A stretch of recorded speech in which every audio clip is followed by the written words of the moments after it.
So one of the first ways that you can start to deter cheating and detect some interesting behavior from your students is with our similarity detection.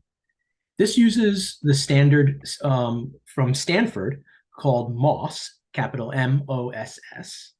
And so we run that directly on the zybook side, and you can run a similarity check. You can also add a known solution to include in there, maybe something you found on Chegg or you know that somebody's done in the past that was shared on the internet. You can include that known solution so it's part of the similarity check. You can even anonymize names, which is something we recommend that you do to show students how the similarity check works, which helps deter them from cheating when they understand that you have this tool at your fingertips. Once you're ready, you just click Run Similarity Check. Takes a couple seconds to a minute, depending on how many students you have, to run. And then it will show you each of the students that have similar code.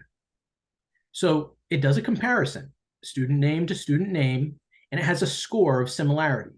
This score is from MOSS, so it has a 10 being the most similar, down to a 0 being not similar at all. You can provide a cutoff, so you only see students based on a certain thing. Pretty much, usually anything less than an 8 isn't going to be, that important in a typical CS class.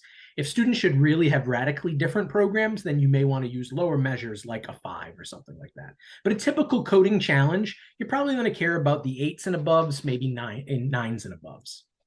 And then you can go down and you can do that comparison. You can click on a student, and our tool will show you side by side the differences between their code. You can download the submission files and include it in any reporting you need to the institution about the cheating, stuff like that.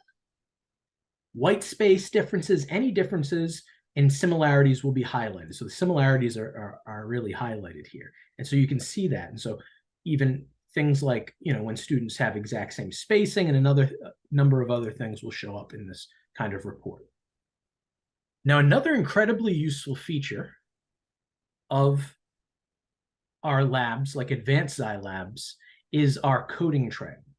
And our coding trail identifies the behavior of students working in a coding workspace. So when you go to a specific student, let's say in the student activity area, you can actually see their coding trail.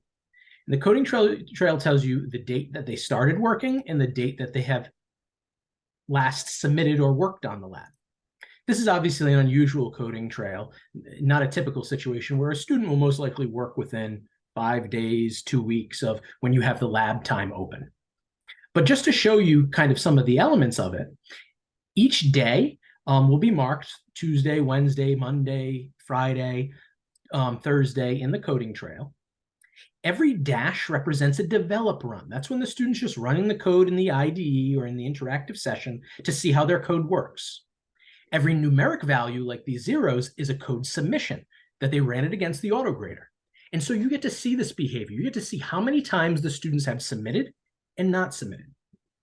A wonderful thing in advanced Xi labs is that this coding trail connects to our playback history. And our playback history is what allows you to see exactly what students typed, character for character. And what's new in advanced Xi labs is we keep track of everything because of this playback history. So even each develop run, you can see what students had when they ran that development. It's as easy as clicking on the coding trail, and it will open the playback history right to that moment in time. You can see what the code looked like. And then as you navigate through the playback history, you can see when a student pastes some code, multiple characters will come in, versus typing code where it's one character at a time. And yes, you can even see who edits the work in the playback history. So if you had a TA come in and maybe check out the student's code, type something, you would actually see that action happen in the playback history versus what the student typed. So what you typed, a TA or the student will actually show who did that in the workspace.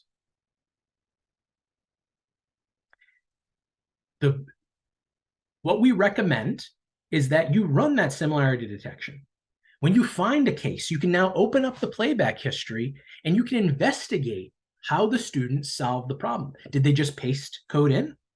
Did they try something and it didn't work, erase everything and then paste some code in that's now similar to their fellow student? And you can also see the pattern of how many times they actually ran the code versus running the autograder.